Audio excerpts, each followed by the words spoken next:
వాళ్ళ కథ ఎట్లుంటుంది అంటే వాళ్ళని చూస్తూ ఉంటే ఈయన ఆయనని తిడతాడు, ఆయన ఈయన తిడతాడు. కానీ తిట్టుడైనా మమ్మల్ని తిట్ట రాదుర్రా కనీసం, మేమన్నా తిడతాం అంటే. ఇక ఇటీవల కాలంలో బీసీల ఆత్మబంధువు మళ్ళా ఇందిరా పార్క్ కాడ తేలింది మేడం. ఆమె అంటది బీసీలకు 42% రిజర్వేషన్ ఇవ్వాలి, ఇవ్వకపోతే ఏం చేస్తారో చూస్తామంటది ఆమె. 33 కాడి నుంచి 23 తెచ్చింది ఇలా నాయన. ఆ 23 కాడికెళ్ళి 18 కాడికి వచ్చి పడ్డది. కేసీఆర్ గారు చేసినటువంటి మోసానికి ఇలా బీసీ ఎంపీటీసీలు సర్పంచులు అందరు అవకాశాలు కోల్పోయారు. వాళ్ళు వచ్చి చెప్తారు ఇక మొన్నటిదాకా దళిత ముఖ్యమంత్రి అయిపోయింది, ఇప్పుడు బీసీ ముఖ్యమంత్రి అన్న అంటారేమో మనకు తెలియదుగా.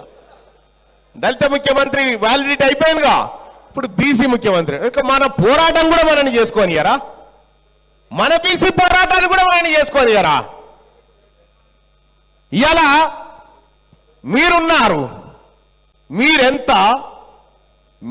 జనాభా, మీరెంత కథ,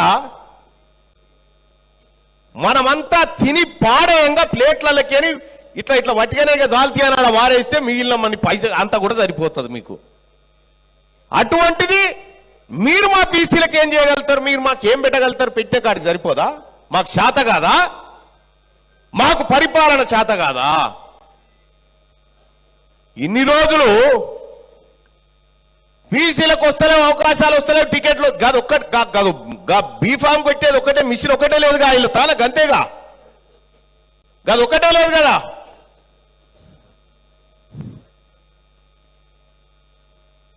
ఈ రకంగా బీసీల ఉద్యమాలు మేం చేస్తామని, లేకపోతే బీసీలకు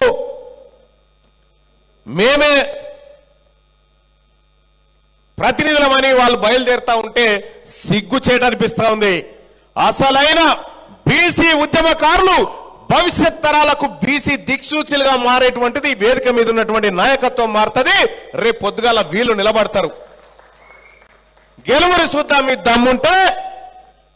ఇదే సూర్యాపేటలో ఒట్టె జానయ్య మీద గెలువురు వచ్చేసారి నేను చూపిస్తా, మీ సంగతి ఏదో నేను చూపిస్తా. ఇదే మిర్యాలగూడలో బిడ్డ అర్జున్ నిలబడతాడు, మన బీసీ బిడ్డ. వీళ్ళ మీద గెలిచి చూపెట్టరు మీకు దమ్ముంటే. ఇదా ఓట్లన్నీ మా కాడ పెట్టుకొని ఇవాళ మమ్మల్ని బెదిరించుకుంటా మేము ఏదో చేస్తాం, మిమ్మల్ని ఉద్ధరిస్తామని చెప్పి చెప్తా ఉంటే చూస్తూ కూర్చోవడానికి ఎవడు పిచ్చోళ్ళు లేరు.